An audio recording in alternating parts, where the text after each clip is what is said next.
예, 안녕하십니까. 방금 소개받은 과학기술정책연구원에서 과학기술인재정책연구센터, 이름이 좀 깁니다만은 그 센터를 맡고 있는 홍선민이라고 합니다. 반갑습니다.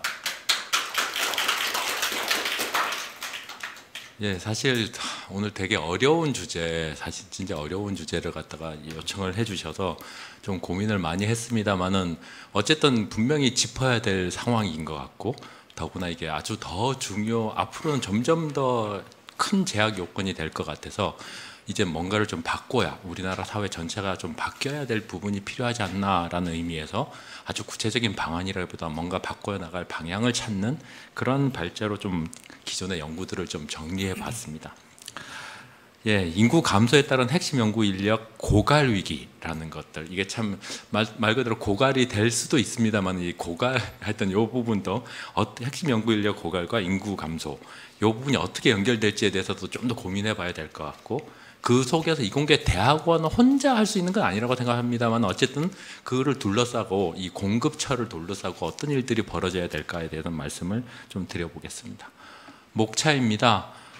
사실 그래서 잠깐 그 앞에서 손병호 부원장께서 말씀을 해주셨습니다만은, 이공계 깊이 논의가 2000년대 초반에 아주 깊이 일어났고, 그 시대가 진짜 이공계 인력을 위한 정책이 막 쏟아져 나오고 많이 그 한 20년 동안 계속했던 그런 시대입니다. 그런데 이게 다시 재점화된 거죠. 물론 원인은 조금 다르고 여러 가지가 다릅니다만은, 이거의 위기 논의가, 핵심 연구 인력 고갈이라는 위기 논의가 다시 나오고 있죠. 지금 최근 들어가지고. 이게 왜 재정비가 됐을까? 이 부분부터 좀 명확해야 된다고 생각됩니다. 그러고 나서 이 인구 감소 시대라는 것이 이공계 깊이, 그러니까 2004년 초반하고 어떤 점이 다른가를 알아야 정책 방향이나 이런 것도 좀 더 명확하고, 이공계 대학원의 대응 방안도 명확해질 수 있지 않을까 해서 그 말씀을 드릴 거고요. 그렇다면 진짜 어떻게 해결해야 되나라는, 이게 좀 뭐 정답이라고 생각하지 않습니다만, 저희가 생각할 때 꼭 필요한 부분들, 고려해야 될 부분들에 대해서 좀 짚어보고자 합니다.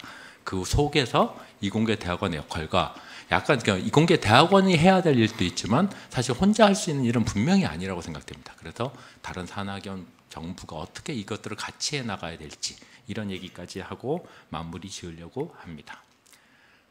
제가 원래 보통은 발표를 하면 엄청 빨리 하는 사람인데요, 막 흥분해가지고 오늘은 보니까 시간이 아주 넉넉하더라고요. 그래서 일부러 좀 더 천천히 말씀드리면서 서로 좀 새겨보는 시간을 가지려고 생각하고 있습니다. 약간 옛날 자료입니다만, 제가 이 그림을 워낙 좋아해서 너무나 정확하게 보여주거든요. 이 그림을 워낙 좋아해서 데일리메이드에서 아주 잘 정리를 해주셔가지고 계속 쓰고 있습니다.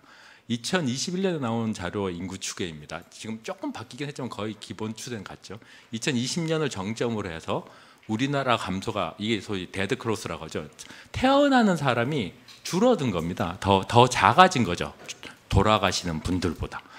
그렇게 되면 어떤 일이 벌어지나요? 우리나라 자체로 보면 인구가 무조건 감소할 수밖에 없습니다. 근데 2020년에 인구가 감소하진 않았어요. 왜 그럴까요? 당연히 외국에서 들어온 사람들이 있어서 그렇습니다. 그런데 이게 그래서 한 7, 8년은 문제 없을 거야 이렇게 생각을 했는데, 이 코로나가 닥쳐온 거예요. 코로나가 왔으니까 사람들이 못 이동이 확 막혀버렸죠. 순식간에 2021년부터 우리나라 인구 감소하기 시작했습니다. 물론 지금 코로나가 또 끝나가고 있는 시기니까 또 조금은 달라질 수는 있습니다. 그렇다고 하더라도 이 추세가 그냥 완전히 외국인이 계속 들어와서 모든 것들을 다 해결할 수 있을까라고 생각을 해보면 당연히 아닌 시대가 다가오고 있는 겁니다. 그래서 인구 감소 시대고, 사실 더 큰 문제는 이거죠. 이 당시에 2020년을 기준으로 우리나라 합계 출산율이 0.82명이었는데요. 단 2년 사이에 0.78명으로 또 줄었습니다. 다들 아시죠? 인구가 유지가 되려면 몇 명이 필요합니까? 출산을 2.1명, 자연적으로 중간에 일찍 죽는 사람이 생기기 때문에 2.1명이 돼야 유지가 됩니다, 인구가. 0.78, 이건 진짜 세계적으로 진짜 이런 출산율은 없는 것도 사실이고, 그만큼 우리나라 인구는 지금 급격하게 감소하고 있어서, 여기 인구 성장률 떨어지는 거 그냥 이게 보이시지만, 이런 상황이 지금 현재 우리나라에 닥치고 있다. 그리고 이 충격은 엄청날 거다라는 것들을 예상할 수가 있습니다. 그러면서 최근에 이공계 위기 얘기가 다시 나온 건 사실 또 하나의 이슈가 있습니다.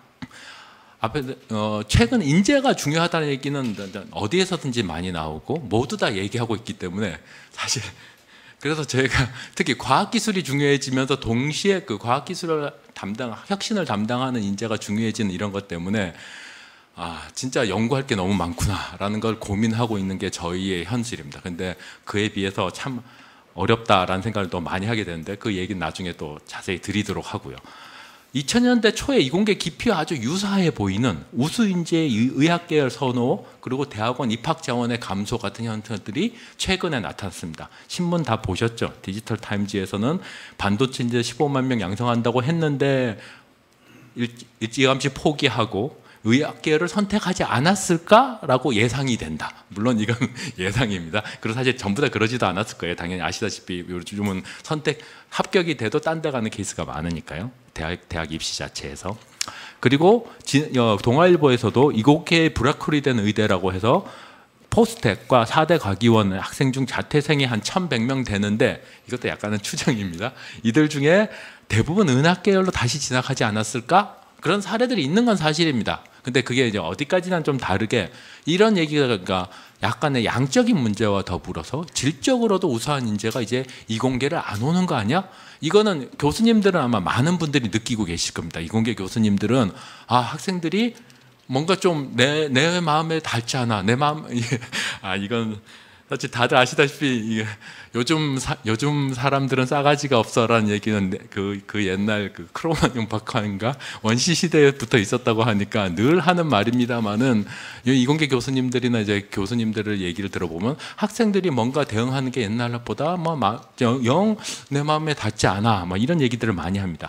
이런 것들로 인해서 이공계 기피 논의가 더 우수한 인재는 의학학으로 빠져나가 버리고 우리 인구는 줄어들어서 앞으로 위기는 올 것 같고 이런 얘기들이 나오고 있고 여기에 따라서 서울대 이공계 대학원조차 입학 정원이 미달하고 양적뿐만 아니라 질적 우수 인재 확보도 어렵다 이런 얘기가 나오고 이렇게 되면 어떻게 되나요? 다음 얘기가 국가 경쟁의 지금 핵심은 아까 말씀 전략기술 얘기도 하셨지만 전략기술이나 이런 핵심적인 기술을 확보하고 산업 경쟁력을 높이는 게 가장 중요한 시대에 그것을 담당할 인재들이 없어지는 것 이거는 아주 큰 위기다.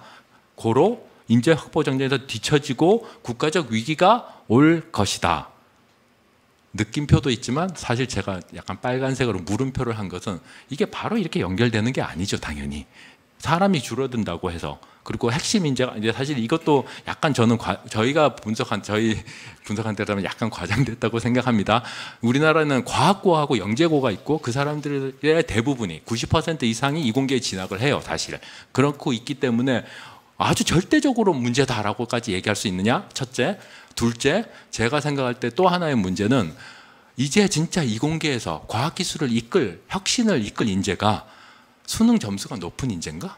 이거에 대해서도 한 번 더 생각해 볼 필요가 있는 시대가 오지 않았나라고 생각이 듭니다. 그렇다면 이런 것들을 다면 진짜 위기일 수도 있고 아닐 수도 있다라는 얘기입니다. 절대 아니다가 아니라 여기서 한 번 더 생각해 봐야 된다는 얘기고요. 그래서 다시 쉽게 나오는 얘기가 정책적으로도 그렇고 이걸 풀려면 그럼 어떻게 해야 돼? 당연히 2004년에서 이공계 기피 현상 나왔을 때 만든 것처럼 대대적인 지원 정책을 만들고 이 지원 정책의 핵심은 이공계 대학원에 대한 지원, 우수한 학생들이 더 이공계 대학원에 진학하도록 만드는 정책을 펴야 돼라는 얘기가 아주 쉽게 나오기가 쉬운 환경이 돼버린 거죠. 여기에 진짜 그럴까? 이런 생각을 저는 말씀드릴 수밖에 없습니다. 과학 인력 정책을 계속 연구했던 사람으로서 이게 왜 문제가 좀 다르다라고 생각하는지 이제 이공계 감소 시대라는 게 이공계 기피와 다른 점을 일단 생각할 때 첫 번째로 생각하셔야 될 게요. 이공계 대졸 이상자는 우리는 여전히 증가 추세입니다. 입학 자원은 좀 떨어지고 있어요. 학사부터 인구 전체가 줄었으니까요. 졸업자는 아직도 증가하고 있습니다. 우리나라 이공계 학부 이상 졸업한 사람이 이공계 전공자가 대졸자 중에 한 60%가 돼요. 세계 어느 나라에도 이렇게 이공계가 많은 나라가 없습니다. 그리고 여기 보시면 아시겠지만 대학이 아니라 대학원은 물론 줄어듭니다. 앞으로는 줄어들 게 너무나 분명하게 예측이 되지만 아직까지는 계속 특히 박사 인력은 엄청 증가하고 있습니다. 이게 옛날하고 좀 2000년도 초반에 이 이공계 기피 위기가 나왔을 때는 진학하는 사람들이 좀 줄었어요, 사실 진짜로. 우리 이공계로 입학하는 사람들이 좀 줄어가지고 다 다른 데로 가버리네. 이게 물론 여러 가지 이유가 있었지만 하여튼 그걸로 인해서 문제가 됐는데 지금은 조금 얘기가 다릅니다. 아직까지는 2000년대 초반에 이공계 특별법이 생기고 그 이후 5개년씩 5번, 4번이죠. 4번이나 과학기술 인력에 대한 집중적인 지원이 그것도 사실은 대부분 보시면 알겠지만 대학원에 이공계 대학원을 중심으로 하고 그리고 연구를 중심으로 한 연구 개발을 더 하는 그런 식으로 지원이 됐다. 그 상황 속에서 이공계는 오히려 도운 그리고 사회적으로도 이공계를 졸업해야 취업이 더 잘 되는 시대가 그 다음부터 계속 왔죠. 과학기술이 중요해지면서. 그러니까 당연히 이때까지는 계속 늘어났던 겁니다. 깊이는 앞으로의 그러니까 위기는 사람이 줄어든 위기는 앞으로의 문제입니다. 이거를 명심하고 그때와 다르다라는 생각을 해야 됩니다. 물론 이건 저희가 박기범 박사님이 저희 쪽에서 이혜선 박사님하고 같이 연구한 겁니다만 대충 보면 이공계 석사과정생하고 박사과정생이 전부 다 2025년 이후로는 분명히 이건 입학하는 자원이죠. 입학하는 자원이 뚝뚝 떨어지는 게 보입니다.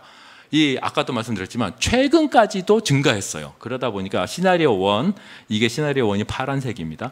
최근 3년간 동안 이공계 비중을 그냥 유지한다라고 봐도 급격하게 이렇게 떨어집니다. 석사, 박사 조금 더 늦지만 시나리오 2는 이것보다 좀 더 긍정적으로 최근 3년간의 이공계 증가 추세를 앞으로 당분간은 지속할 거다. 이공계가 증가하는 추세는 유지가 좀 될 거다. 왜냐하면 졸업시장에서 노동시장에서의 대우를 좀 더 받고 있으니까 라고 하면 조금 더 늦춰지지만 이게 몇 년 늦춰지는 거에 불과하죠. 그 다음에 뚝뚝 떨어지는 건 똑같이 나타납니다. 그러다 보니 2048년이면 석사과정이 한 4만 명 이하로 떨어질 것 같고 이공계 박사과정은 99년 대비 2배에서 현재까지는 계속 증가했지만 2025년 이후에는 감소하지 않을까 라고 예상이 되고 있는 것입니다. 이 위기는 분명히 있는 거죠. 그런데 아까도 말씀드렸다시피 신규 졸업자 수는 아직도 증가하고 있습니다. 이공계 인력의 증가 규모를 보시면 이때 2017년까지의 그 급격한 증가에 비해서는 조금 떨어지고 이게 약간 2018년부터 뚝 떨어져서 좀 나타나는 건 약간의 당전도 있어서 그렇습니다만은 증가 추세가 조금 확실히 줄어들었지만 아직도 2021년까지 증가하고 있습니다. 졸업자 수가. 그 중에서도 박사 비중을 보시면 학사가 중심이 되고 있지만 박사 비중이 3.8%에서 4.8%까지 늘었어요. 즉 고학력 인력이 계속 늘어나고 있다는 얘기입니다. 신규 대조 인력 전체 규모는 그럼 같이 증가하고 있나 하고 보면 아닙니다. 줄어들고 있어요. 인구 감소 위기는 다른 쪽에서 먼저 나타나고 있는 거죠. 그리고 그런데도 자연공학교육 규모는 아직도 다소 증가하고 있다라는 현실이 현재입니다. 그럼 더 큰 문제는 뭔가 하면 이제부터 고민해야 될 게 이겁니다. 이때 지금은 다른 데 가는 사람을 붙잡아서 의대 가는 사람을 붙잡아서 이공계 보내야 돼. 물론 우수 인력에 대해서는 또 약간 다른 얘기가 될 수 있습니다만은 어쨌든 간에 이렇게 할 수 있는 시대가 아니라는 거. 이공계 기피 시대하고는 다르다는 게 바로 그겁니다. 인구 절대량이 감소하기 때문에 사람이 있는데 안 오는 게 아니라 아예 올 사람 자체가 줄어들어 버리는 겁니다. 그러면 옛날하고 똑같은 비중에 60%란 세계 최고 수준의 이공계 학생들을 끌어들이는 그 힘을 갖고 있어도 인구 절대수는 감소할 수밖에 없고 대학원 간 사람은 더 줄어들겠죠, 당연히. 이런 시대가 올 수밖에 없는 거고요. 이렇게 되면 뭐가 진짜 고민인가 하면 옛날에는 대학원의 공급량을 넓히면 어쨌든 사회로 가가지고 이공계 역할을 하는 사람들을 통해서 사회의 혁신을 계속 이끌어낼 수 있는 시대였는데 지금은 공급량을 늘리고자 아무리 해봐야 오는 사람이 빤하든 우리나라 사람을 전부 다 이공계로 보낼 수는 없잖아요. 그러니까 태어나는 모든 아이들을. 이거는 말이 안 되는 건 너무 모든 분들이 다 아실 테니까. 이 공급력 정책은 이제 더 이상 힘을 발휘하기 힘든 시대가 바로 인구 감소 시대고 2000년대 초에 그 이공계 기피 얘기가 나올 때하고는 완전히 다른 세상이다라는 걸 명심해야 되는 겁니다. 그리고 벌써 공급 과다 현상 이때까지 계속 늘었다고 하고 세계 최대라고 했잖아요. 그러다 보니까 노동시장에서도 충격을 받기 시작했습니다. 보시면 아시겠지만 이게 취업률인데요. 신규 대졸 인력 전체 취업률 떨어집니다. 전체적으로 우리나라는 하여튼 고학력자가 너무 많은 세상이긴 하니까요. 분명히 유일하게 조금 느는 건 여기 보면 의학 계열이라든지 이런 게 조금 있고, 물론 이쪽도 조금씩 예체능 계열 이런 게 좀 워낙 안 좋았던 데는 오히려 조금씩 늘어나거나 그런 것도 나타나는데, 뭐 교육 계열이 떨어지는 건 당연하다 쳐도 보시면 공학 계열이, 우리나라에 가장 많은 공학 계열의 취업률이 물론 약간 하여튼 이 추세 전체적으로 보면 다른 데에 비해서 더 떨어지고 있다는 게 나타납니다. 이게 무슨 얘기인가요? 노동시장이 드디어 어떻게 보면 포화 상태에 있는 걸 수도 있다라는 위기의식을 보여주고 있는 거예요. 그래서 이 얘기를 자꾸 합니다. 여기서 공급량을 더 늘리면 어떤 일이 벌어질까요? 대우는 점점 나빠지고 취업하기 점점 어려워져서 진짜 웬만한 사람은 이공계 안 가야 되겠다라고 생각할 시대가 올지도 모른다는 겁니다. 거기에 많이 들어보셨죠? MZ세대. 저도 뭐 너무 다르다는 얘기를 많이 하려니까 사실 세대가 너무, 이 세대가 너무 달라 뭐 이런 얘기를 하는 걸 별로 안 좋아합니다. 근데 특성이 있다는 건 인정해야 돼요. 그러니까 다른 거죠, 진짜. 잘못됐어가 아니라 이 사람들은 우리랑 좀 달라라는 건 분명히 인정해야 된다고 생각을 합니다. 저는 이거 약간 우리나라 세대 구분 보고 놀랬었는데요. 여기 구체적으로 안 나오는구나. 근데 나이가 대충 나오죠. X세대가 57세까지더라고요. 저 X세대입니다. 이거 보고 되게 좋아했어요, 사실은. 나 X세대네? 이러면서 되게 좋아하긴 했는데, 이 끄트머리에 걸려 있긴 하지만, X세대네? 라고 좋아했지만, 보시면 약간 놀란 게, MZ세대가 온다, 뭐 이런 얘기를 했지만, M세대, G세대 합치면요, 이제 이게 2020년에 세대별 인구 분포인데, 46.9%, 47%예요, 우리나라 인구에. 물론 아주 어린 애들이 포함되어 있습니다만은, 아직 사회생활 안 하는 아이들이 포함되어 있습니다만은, 우리나라 인구의 반이에요, 반. 거기에 M세대는 30대, 40대 초반, 가장 일 열심히 해야 되는 세대들이 여기 다 들어와 있습니다. 즉, 우리나라의 주력 세대는 다 바뀐 거예요, 벌써 사실은. 이쪽은 X세대가 이때까지, 물론 아직까지는 주력이죠. 좀 더 위쪽에서 얘기도 뭔가를 하고는 있지만, 이 세대가 물러날 날이 그렇게 많이 남은 게 아니다라는 생각을 해야 됩니다. 즉, 우리나라의 핵심 인력은 이제 M세대고, 좀 있으면 G세대들이 노동시장으로 막 쏟아져 들어올 겁니다. 컴퓨터와 완전 일체화되어 있는. 이건 좀 완전 다른 세상이에요. 그래서 뭐 특징에 대해서 얘기를 많이 합니다. 뭐 다양성을 인정을 많이 하고 있다. 그리고 여가를 중시하고 현실적인 걸 생각 더 많이 한다.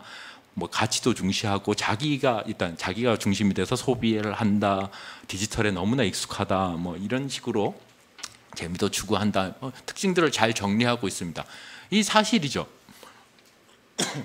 근데 뭐 이런 사람이 요즘이라고도 없겠습니까만은 이게 좀 더 일반화된 거고, 저희 시대만 해도 다들 아시겠지만 너무나 밤새워 일하는 게 너무나 당연했던 시대였습니다. 그냥 또 이 옛날 얘기하면 다 꼰대가 된 거라고 하던데, 약간 어쩔 수 없이 옛날 얘기를 할 수밖에 없는 게요. 진짜 고등학교 때부터 열심히 맞으면서 컸고, 왜 맞는지도 몰라도 맞았어요. 그 맞으면서 컸고, 공부했고, 공부 열심히 해야 된다고 해서 열심히 했고, 그렇게 하면서 대학 졸업해가지고 사회 나와가지고는 열심히 일해야 된다, 뭔가라도 성취를 해야 된다는 생각 속에서 계속 일하는 세대였습니다. 이게 앞으로 세대에게도 우리 땐 이랬어 라는 말이 통할까? 라고 생각해 보면 분명히 다릅니다. 다른 사람들에게 그런 걸 다 강요할 수 없는 시대가 온 거죠. 이 보시면 직업 선택 시 중요한 요소, 이걸 뭐 2006년에 대학에 입학한 사람들과 2019년에 입학한 사람들, 얼마 큰 차이는 안 나는 것 같지만 이것 조금 분명히 MZ세대라고 볼 수 있죠. 자신의 소질이나 적성 보고 했다, 이건 뭐 다 너무나 당연한 얘기니까 이걸 빼고 나면 이 순위가 보시면요, 옛날에는 임금 이런 게 아니었어요. 오히려 지속적인 고용, 자기의 발전 가능성, 이런 것들에 대해 2006년에 대학 들어온 사람들만 해도 이렇게 얘기를 했었는데, 2019년이 되면 딱 바뀝니다. 높은 임금이나 소득이 필요하다, 지속적인 고용이 필요하다, 자기 발전 가능성 크게 중요하지 않아. 오히려 사회에 크게 중요한 건 아니지만 확 떨어지고요. 사회에 봉사하거나 뭔가 시간적 여유를 가져야 돼, 이런 생각들이 더 늘어나고 있는 것을 명확하게 보여줍니다. 생각이 달라졌는데요. 이게 이 사람들의 뭐 놀기만 좋아해서 그럴까라고 얘기하시면 안 됩니다. 이 연구, 이 앞에 연구죠. 이분의 연구를 보시면, 최영준이라는 분의 연구를 보시면 X세대들이, MZ세대들이 그 윗세대와 뭐가 그렇게 차이가 난가 이런 것들을 막 분석을 하셨어요. 가장 큰 차이가 뭘까요? 집 구하는 겁니다. 집 구하기가 너무나 어려워지고 자기 세대 집 하나 살 수 없는 세대가 돼버린 게 우리나라의 MZ세대들이고, 그들은 고용의 안정성도 보장받기 힘든 세대고, 그리고 높은 임금은 당연히 지금보다 우리가 처음 받았을 때보다는 더 받을 수 있죠. 그렇지만 사회적으로 비교해 볼 때 그게 진짜 높은 임금이 충분한 임금이냐 하면 집 한 채 사기 어려운 임금이 되는 세대가 돼버린 겁니다. 그런 사람들에게 이런 걸 요구한다고 해서 너희들은 문제야 라고 얘기할 수 없는 거죠. 다른 겁니다. 디지털 네이티브와 더불어서 이 다른 세대가 이제 우리나라의 핵심 인력이 됐고, 이 사람들을 잘 키우고 이끌어가는 게 중요한 정책, 인력 정책에서 중요한 요소가 될 수밖에 없는, 저는 이걸 우리나라의 공급 충격의 두 가지라고 생각합니다. 절대량 감소와 MZ세대가 들어오는, 이거는 아주 절대적으로 우리나라 경제든 과학기술이든 모든 인력이 필요한 모든 부분에서 절대적으로 작용을 할 거고, 이 작용을 감안하지 않으면, 제대로 반영하지 않으면 인력 정책은 참 어려워지거나 별 소용없는 정책이 될 가능성이 높다. 그렇게 반영을 하자라고 말씀을 드리고 싶어서 이 자리에 굳이 섰습니다. 그런데 그래서 죄송합니다. 그럼 뭘 해야 되나? 이제는 진짜 인재 전쟁 시대라고 하는 것의 경쟁력을 어디서 찾아야 되냐면, 이 사람들하고 성장 안 하고 싶겠습니까? 당연히 더 많은 소득 받고 더 성장해서 더 많은 소득 얻고 이렇게 하고 싶겠죠. 그러면 과학기술계로 이 사람들을 끌어들이려면 이걸 해줘야 돼. 너희들 이쪽에 오면 진짜 성장할 수 있어. 아까 제가 잠깐 말씀드렸죠. 성적이 높은 사람만이 과연 과학기술계에 좋은 사람일까? 약간 다르게 생각해 볼 수 있어요. 미친 듯이 뭔가를 할 수 있는 사람이 더 맞을 수도 있습니다. 내가 성장하고 내가 과학기술을 통해서 성장해서 발견을 이뤄내고 진짜 과학자의 꿈인 거죠. 그런 것들을 가진 사람들이 그냥 성적이 중요한 게 아니라 훨씬 더 중요할 수도 있다고 생각돼요. 근데 그런 사람에게는 당연히 성장된, 그리고 이 사람들이 이쪽에 왔더니 지금처럼 과학기술이 중요해가지고 앞으로도 직장도 더 잘 구할 수가 있고 더 성장할 기회가 더 많이 주어져 라고 하는 그런 생태계를 만들지 않으면 안 된다라는 얘기를 할 수밖에 없는 거죠. 당연히 선호도도 반영하고 좋은 일자리를 확대를 해야, 즉 뭔가 여기 오면은 진짜 뭔가 돼라는 것들을 느끼게 해줘야 된다는 겁니다. 이제 자발적으로 유인을 촉진할 좋은 일자리, 대학에서도 그러니까 탁월한 연구 생태계를 만들고 이 사람들의 성장을 보장해주는 그런 게 필요하지 않는가라고 말씀을 드릴 수밖에 없어요. 이런 걸 잘 해야 되는데 우리나라의 노동시장을 보면 약간 어렵습니다. 대기업은 문제가 없어요. 대기업은 누구나 다 가고 싶어하고, 사실 진짜 세계를 이끄는 선도 기업들도 꽤 많이 있습니다. 그런데 중견기업도 대기업입니다. 그러니까 말씀드린 앞에 대기업은 소위 말하는 그룹사들이죠. 그룹 기업들 빼고 대기업들을 중견기업이라고 보통 하죠. 이 중견기업의 기술혁신 역량을 보면 우리나라는 중견기업조차도 박사 확보가 어렵습니다. 진짜 혁신을 이끌, 과학기술의 혁신을 이끌 사람을 구하기가 힘든 거죠. 그리고 보시면 아시겠지만 이거 좀 약간 지능협회에서 약간 요렇게까지 분석하는 데이터가 잘 없어가지고 좀 옛날 거지만 쓰는데요. 보시면 아시겠지만 중견기업들은 석사는 거의 대기업과 비슷하게 가지고 있어요. 근데 박사는 중소기업과 비슷한 정도밖에 못 가지고 있어요. 혁신을 이끌어 앞으로 치고 나갈 힘이 부족하다라고 얘기할 수밖에 없는 그런 상황에 있는 거죠. 이건 뭐 여러 가지 이유가 있을겠지만, 그리고 이 사람들도 계속 연구원 수는 늘리고 있는데요. 그럼에도 불구하고 주로 학사연구원 위주로 늘어나고 있다. 즉 우리나라 노동시장, 근데 아시면 다 아시겠지만 진짜 인력을 고용하는 가장 큰 데는 어딘가? 중소기업, 중견기업들입니다. 양으로서는. 근데 이들이 우수한 인재를 갖다가 확보할 만큼의 능력도 안 되고 투자도 안 되고 하면 이 노동시장이 좋아질 리는 없고, 나온 사람들 석사, 박사 올라가가지고 좀 더 연구가 하고 혁신을 이끌고 싶은 사람들이 갈 수 있는 기업은, 대학이나 출연년 빼고 난 기업은 단지 대기업 몇 개밖에 그룹사 몇 개밖에 안 남는 게 우리나라의 현실이었던 거죠. 이때까지. 보시면 이게 이 그룹을 4개로 나눠가지고 매출액하고 매출액 대비 R&D 수준하고 매출액 규모, 매출액 수준하고 나눠 보면 혁신을 이끄는 기업 수는 전체 뭐 중견기업 중에 겨우 죄송합니다. 81개 정도밖에 안 돼요. 81개. 나머지 가장 혁신스럽지 않은 기업이 가장 많아요. 중견기업 434개. 그러면 당연히 고학력 인재들을 충분히 끌어들일 수 있는 시장이 발달되어 있지 않은 게 우리나라의 현실이라고 할 수 있는 거죠. 그래서 아까도 말씀드렸다시피 이제 정책을 조금 다르게 생각해야 된다고 생각합니다. 이공계 대학원의 역할도 그럼 달라져야 돼요. 어떻게 달라져야 된다고 생각하는가 하면요. 자, 2가지가 있습니다.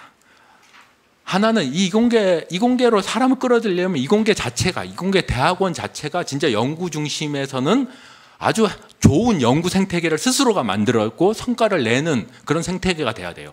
그냥 학비 더 주고 그 돈 더 줘서 사람 장학금 더 주거나 연구비 더 줘서 대학원생들을 끌어들이는 거는 더 이상 잘 작동하기 힘들다. 앞에 그 얘기를 이때까지 계속 드린 거고요. 그런 게 아니라는 거죠. 스스로가 좋은 연구 생태계를 만들고 거기에다가 진짜 이제는 그러니까 들어오는 사람이 줄어든다는 건 너무나 당연한 시대가 됐다고 말씀드렸잖아요. 그러니까 어떻게 해야 됩니까? 어쨌든 과거의 같은 생산성을 유지하려면 들어오는 사람들이 좀 더 우수해져야 되겠죠. 진짜 이공계 대학원이 어떤 역할을 해야 되나? 스스로 교육 시스템, 어떤 사람이 어떤 인재로 키워나가는 교육 시스템을 만들어 가야 되는 거예요. 그렇게 만들지 않으면 이 시대, 인구 감소 시대, 공급 충격이 한꺼번에 몰려온 이 시대에서는 충분한 공급자로서, 우수한 연구 인재의 공급자로서 역할을 하기가 너무나 힘들다라고 말씀드릴 수밖에 없습니다. 그래서 정책적으로도 이제는 과제, R&D 몇 개 해서 논문 몇 개 내고 특허 내고 이런 걸 할 게 아니라 사람이 어떻게 되고 있지? 이 연구개발 과제에 들어왔던 사람이 어떻게 크고 있지? 이 사람들이 나가다 뭘 하고 있지? 이 사람들이 충분히 성장했나? 성장 못했으면 뭐가 문제지? 이런 것들을 보고 이 사람들을 어떻게 하면, 있는 자원들을 어떻게 하면 더 소중히 더 잘 키워서 그리고 이 세계에 머물게 할까라는 고민들을 진짜 진지하게 해야 되는 시대가 왔다라고 말씀을 드리는 거죠. 그래서 죄송합니다. 저 물 한 모금만 마시고 다시 하겠습니다.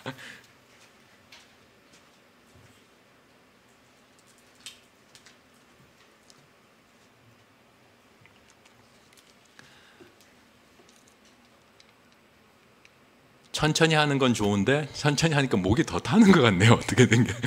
예. 그래서 한 3가지 정도 생각을 해보았습니다. 그냥 이 정책적으로 해야 될 일, 그리고 대학원이 그 안에서 해야 될 일도 포함해가지고 3대 전략 목표라고 잡아봤는데요. 하나가 이제 교육, 연구 개발을 통한 교육 체계를 좀 더 정립하고 그걸 하기 위한 지원도 강화를 하자라는 얘기입니다. 즉 이때까지 이강고 대학원의 교육은 교수님들에게 거의 다 맡겨져 있죠. 아니 연구개발조차도 사실 교수님들에게 거의 다 맡겨져 있다고 생각됩니다. 그냥 그리고 도제 교육이었죠. 교수님 따라서 하면서 배워, R&D 하면서 배워, 이게 다였던 시스템이었다면 이젠 진짜 좀 그게 아니라 연구자 훈련 시스템이란 거 우리나라가 어떻게 갖출까, 이 고민을 교수님들 혼자 고민하라고 떠맡기지 말고 제발 국가도 책임을 지고 대학도 스스로 책임을 지면서 이 생태계를 어떻게 만들까를 같이 고민해야 되지 않느냐라고 말씀을 드리고 싶은 게 첫 번째고요. 2번째, 당연히 아까 성장이 중요하다고 했으니까 대학원생의 진로니 경력개발과 연계한 연구개발 참여를 장려하고 이 사람들이 어떻게든지 경력개발을 계속 해나갈 수 있도록 어떻게 이것도 시스템화할까. 이때까지는 다 선후배 아니면은 대학교 교수님 아름아름 아는 네트워크 이걸로 다 때워져 개인에게 다 맡겨져 있는 세상이었다면 이제는 좀 이것도 다 시스템화해서 있는 사람을 어떻게 잘 키울까, 어떻게 더 잘 키울까, 이런 고민을 하는 곳으로 가자라고 말씀을 드리는 거고요. 3번째 전략은 아까도 말씀드렸죠. 사람이 어떻게 되는지 알아야 그 다음에 이거 진짜 힘듭니다. 사람 추적하는 거 여러 가지로 뭐 개인정보도 있고 힘든 건 사실인데 최소한 국가 연구개발에 참여를 한다면 이 사람들이 어떻게 움직이고 있는지는 알고 좀 이 경험들이 어떻게 이 축적이 돼서 나타나고 있는지 그 사람을 추적해가지고 문제로 삼자가 아니에요. 문제를 삼는 건 말이 안 됩니다. 그게 아니라 그건 인재를 확보하는 게 저는 아니라고 보니까요. 오히려 그 사람을 더 성장시키고 있고 나가는 요인들을 찾아서 없애버리고 없앨 수 있는 어떤 그런 바탕으로 삼자. 그래서 모니터링 할 수 있도록 참여적 정보 체계부터 만들자라고 해서 3대 정책 목표, 전략 목표들을 제시하고 거기에 따라서 뭐 7대라고 이름을 붙여봤습니다만은 하여튼 이거 오타 죄송합니다. 하여튼 가능하면 교육 지표를 좀 더 강화해 보면 어떨까라는 대학에 주로 하는 연구 개발에서는 그런 얘기하고 학업 전년 대학 이공계 대학원 교육은 어떤 연구 개발을 통해서 이루어질 수밖에 그게 우수한 연구자를 키우는 가장 좋은 방법이긴 하니까요. 그거를 갖다가 좀 더 체계화시키자는 거지 하지 말자가 아닙니다. 그리고 교육에 좀 더 신경 쓰게 시스템을 만들자라는 얘기고 그걸 위해서 지원 정책도 좀 바꾸자 하는 얘기가 3번으로 들어가 있습니다. 그리고 진로와 연결되는 거 아까도 말씀드렸지만 기업이 노동시장이 같이 크지 않으면 아무 역할도 못하는 게 사실이에요. 근데 이 대학, 그러니까 아까도 말씀드렸지만 대학만 바라보고 있어서는 이제 풀리는 문제가 없어요. 기업도 같이 이건 또 다른 약간 얘기가 있는데 오늘은 말씀 안 드렸지만 수요 변화에 또한 대응도 마찬가지로 기업이 역할을 분명히 해줘야 되는데 그 수요 변화 대응뿐만 아니라 더 우수한 인재를 확보하고 키우는 부분에 있어서도 기업이 같이 해줘야 됩니다. 진로와 경력이 계속 쌓이는 시스템을 대학과 기업을 연결시켜가면서 만들어야 된다고 생각되는 거죠. 그렇게 해서 가능하면 이런 걸 연구개발 학습센터 같은 걸 만들도록 좀 만들어 보자라는 거 하고 그 다음에 이공계 진로지원센터 이것도 사실 진로지원이라는 것도 말이 쉽지 되게 힘들잖아요. 근데 우리나라에서는 이 진로 지원하는 전문가도 진짜 부족하죠. 특히 이공계 쪽의 진로를 아는 분들은 더 부족하고 그런 것들을 갖다 물론 고등학교에서 진로 교사들도 계시고 하지만 대학 좀 돼서 체계적으로 이 사람들이 핵심 연구자로 커갈 수 있는 길이나 이런 걸 제시할 수 있는 길은 그런 걸 지원해주는 체계나 사람은 너무나 부족한 게 사실이니까 그걸 좀 만들자라는 거고요. 마지막으로 하여튼 참여자 정보부터 잘 만들어가지고 사람 중심으로 잘 이 사람들이 어떤 과제를 통해서 어떻게 크고 있는지를 잘 모니터링하고 좀 더 잘하려면 어떤 걸 해야 될까라는 고민을 같이 하자까지가 주요한 정책 과제입니다. 좀 더 자세히 이게 사실 이게 작년 저희가 연구한 R&D와 HRD 연계를 위한 방안 뭐 이런 걸 연구를 좀 했었어요. 아주 기초적인 진짜 기초적인 수준에서의 연구밖에 안 되고 사실 그 내부를 보기가 너무나 힘들어가지고 그랬지만 어쨌든 간에 뭔가 시사점을 얻은 내용들을 정리를 한 거고요. 좀 더 설명을 드리는 이런 겁니다. 개별 교수에게 이제 다 맡기지 말자. 이제 우리나라는 지금 다 그렇게 돼 있잖아요. 이런 체제로 더 이상 이제 성공할 수 없다. 그중에 그게 성공하려면 어떤 게 절대적으로 필요한가요? 학생들을 우수한 교수와 우수한 학생이 어떻게 잘 만나가지고 얘들 몇 명만 키워도 충분한 인력이 생기면 아무 문제가 없었어요. 사실 이때까지는 그렇게 갔다고 해도 과언이 아니죠. 몇 명은 떨어져 나가도 상관없었어요. 어차피 수월성 중심이고 못 쫓아오면 그만두면 안 쓰면 그만이니까. 그래도 충분한 인력이 있었어요. 근데 앞으로도 그럴까라고 하면 아니라는 거죠. 이젠 들어온 사람을 어떻게든지 잘 지켜야 되는 들어온 사람은 절대적으로 줄어들 테니까 이걸 해야 되는데 그러면 이게 개인에게 맡겨서 너희들이 알아서 해봐 라고 할 수 있을까요? 아니라는 거예요. 학생들에게도 알아서 커가 아니라 잘 최대한 지원을 해주는 시스템을 교수 개인이 아니라 시스템을 대학이 만들고 그거를 정부가 지원하고 이런 식으로 가야 된다는 겁니다. 그래서 아예 독립연구자 성장지원과 별도 체계로 좀 분리를 해가지고 R&D를 할 때도 우리나라 R&D, 기초 R&D나 이런 걸 연구자 성장을 위한 R&D를 많이 합니다. 진짜 체계적으로 막 처음부터 해서 신진 연구자부터 해서 중견 가고 그 리더로 갈수록 연구개발 과제도 커지고 계속 딸 수 있어서 멋지게 커갈 수 있을 것처럼 처럼이라고 말하면 되지. 그 체계 잘 만들어놨어요. 그런데 결정적인 함정이 뭔가 하면 너희들이 알아서 해요. 알아서 이 단계는 만들어놨으니까 이 단계가 딱 맞느냐라는 문제도 약간 있긴 있는데 알아서 커입니다. 이제는 그런 식으로 특히 학생들은 더더욱이나 그래서는 안 된다라고 얘기를 하고 싶은 거죠. 별도로 학생들을 교육을 위한 걸 별도로 만들고 여기에서 분명히 좀 더 명확하게 학생들의 교육 지표를 넣는다 이러 하면 또 약간 어려워지기 때문에 하여튼 이걸 모니터링하면서 학생들의 성장 위주로 시스템을 어떻게 만들까를 고민해야 된다라는 바꾸자라고, 특히 대학에서 연구개발하는 것들은 바꾸자라고 말씀드리는 거고요. 당연히 참여를 안 하면 R&D, 이게 저희 조사에서 좀 나온 거긴 하지만 R&D를 못하고 졸업하는 학생이 이공계인데 R&D 활동에 참여하지 않고 졸업하는 학생들이 10%인가? 그 이상 나오고 있어요. 20%. 이건 좀 놀라운 숫자다. 앞으로는 그럼 그 사람들은 그 줄어든 사람이 10% 이상을 막 떨어져 제대로 키워지지도 않은 상태에서 라고 할 수 있는, R&D 참여도 못한 상태에서 졸업을 시키면 되느냐? 안 된다는 얘기죠. 그런 것들을 어떻게 더 할까? 어떻게 더 지원해 줄까라는 생각을 해야 될 거고, 그러려면 랩 중심의 체제를 갖다가, 랩은 교육을 시키는데, 랩은 당연히 연구실이긴 한데요. 그러니까 개인에게 맡겨진 이 시스템을 붙고, 대학도 좋은 일자리를 만들어야 돼요. 일자리를 늘려야 돼요. 좋은 일자리. 박사들이 더 갈 수 있는 일자리를 늘려야 되니, 대학도 책임지고 투자를 해서 일자리를 늘리고, 박사들이 연구할 수 있는 연구소를 만들고, 이거를 정부가 지원을 하고, 연구는 그쪽에서 진짜 전문가들이, 전문 연구자들이 하고, 그거를 배우는 사람만 살짝 거기 따라갈 수 있는 사람만 같이 하든지, 아니면 고용이 되든지, 연구소 외에 다른 부분들은, 연구소라 하면 또 이제 부정적으로 생각하시는 분들이 많은데, 좀 더 대학의 연구 시스템을 고도화시키자, 이 정도의 얘기입니다. 그리고 교육하는 거는 별도의, 아예 별도의 자료로 인건비 이런 걱정 안 하고 진짜 교육을 위해서 시킬 수 있는 시스템으로 만들어야 되지 않나라고 제안을 하고 있는 겁니다. 진로를 잘 찾게 하도록 위해서 학습 공동체 얘기했죠. 이 학습 공동체 중요한 얘기는 기업을 알게 키우는 것도 있습니다. 산학협력 진짜 많이 한다고 많이 하시죠. 기업을 알게 키우는 게 중요한 요소죠.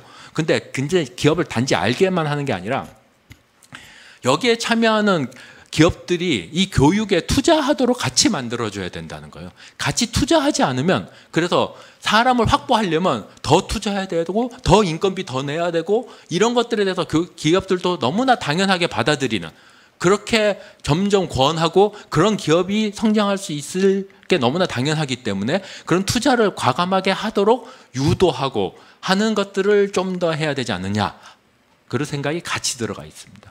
그러니까 학습 공동체에 효과적인 지원을 하는 거는 기업은 그냥 받아 먹어라가 아니라 너희들도 이제 같이 투자를 하고 인건비를 높여서 우수한 인재가 계속 만들어지고 성장할 수 있는 터전을 계속 만들어서 사회에 기여를 해야 같이 인재를 공유할 수 있어. 아니면 받을 수 있어. 이런 시그널을 계속 줄 수밖에 없는 세상이다. 이거는 진짜 고민해야 됩니다. 이거 안 하면 앞으로는 기업들도 사람 못 구한다라는 얘기가, 지금도 지역 기업들이 너무나 못 구해서 다 사람 달라라고 하는데, 이젠 달라로 해서 해결될 수 있는 문제가 아니고, 아니면 해외 인력을 끌어들이면 되죠. 물론 아주 옛날같이 혁신 별로 안 한다고 생각하고 여러 가지 어려움이 있지만 해외 인재 끌어들여서 싼 인건비로 또 버틸 수도 있을 겁니다. 몇 년 동안. 이것들을 그 생각을 해보게 해야 돼요, 진짜. 그래서 우수 사례들, 기업을 더 투자하는 사람들은 그만큼 교육에 더 투자하고 사람에게 더 투자하는 기업들일수록 더 잘 성장할 수 있는 기반을 정부나 대학이나 다 같이 만들어서 다 같이 키운다라는 개념을 좀 가져가자라는 얘기입니다. 그리고 아까도 말씀드렸지만 제발 이제 사람을, 저희가 참 연구하면서 너무나 힘들었던 게 이런 거예요. 사람을 좀 보고 싶은데 R&D 과제에 있는 사람을 발라내기가 너무, 사람 참 쉬울 것 같은데도 힘들어요. 뭐 안 되는 건 아니에요. 엄청 많은 노력을 하면 이게 되기는 돼요.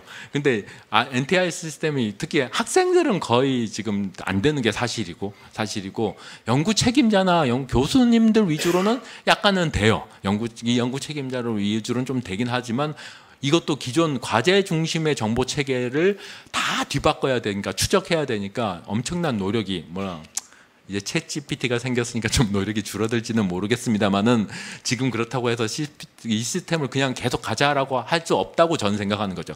편하게, 그럼 시스템 자체도 사람 중심으로 얼마든지 보면서 사람이 연구 과제 속에서 커갈 수 있도록 최소한 기본적으로 학생들 같은 경우 참여하는 과제에 대해서 파악을 할 수 있는 기본을 좀 만들자라고 하는 얘기인 거고요. 지금 저희가 이공계 대학원 총조사 같은 걸 하고 있습니다. 이제 막 시작을 했고, 이제 진짜 시작을 했고, 추적조사도 이제 시작을 했기 때문에 사실 아직 충분한 정보가 나오지 않아요. 근데 그렇다고 하더라도 그 시스템이 계속 잘 굴러갈 수 있도록 일단 사람이 어떻게 움직이고 뭘 하고 있는지, 얼마나 투자되고 있는지를 정확히 알아야 그 다음에 얘기를 할 수 있다고 생각되기 때문에 이걸 다 같이 만들 수 있는 체제를 이건 진짜 데이터잖아요. 요즘 그렇게 중요한 데이터를 왜 사람에 대해서는 만들지 않아야 된다고 얘기하는지, 않아야 된다고 하지 않지만 생각만큼 이건 좀 낭비라고 생각해요. 당연히 아시다시피 사람을 키우는데 어떻게 이공계 박사 키우려면 몇 년 걸리죠? 8년 이상 걸립니다. 아니요, 5년 5년 이상, 최소 5년 이상 걸리고 뭐 길게 보면 6년, 7년, 8년까지도 걸리는 게 일반적이죠. 그 기간을 계속 살펴보지 않으면 이 사람이 어떻게 컸는지 알 수가 없어요. 근데 1, 2년 해보고 이거 돈만 먹어 이렇게 하면서 데이터를 버려야 됩니까? 아니면 다 흩어져 가지고 각자 교육부는 교육대로, 과기부는 과기부대로 이렇게 다 따로 만들어야 될까요? 이런 것부터 데이터를 진짜 잘 활용할 수 있도록 함께 만들고 같이 만들어가는 그런 세상을 좀 만들어 보자라고 마지막으로 제언을 했습니다. 자세한 내용은 사실 이 내용을 쭉 보시면 되고요. 보고서로 보셔도 되는데 보고서는 약간 부끄럽기 때문에 아까도 말씀드린 처음 시작하는 진짜 어려운 그 작업의 처음 시작이라 하여튼 열심히 들어주셔서 감사하고 오늘 제 얘기는 이것으로 일단 마치도록 하겠습니다. 감사합니다. 예. 네, 감사합니다.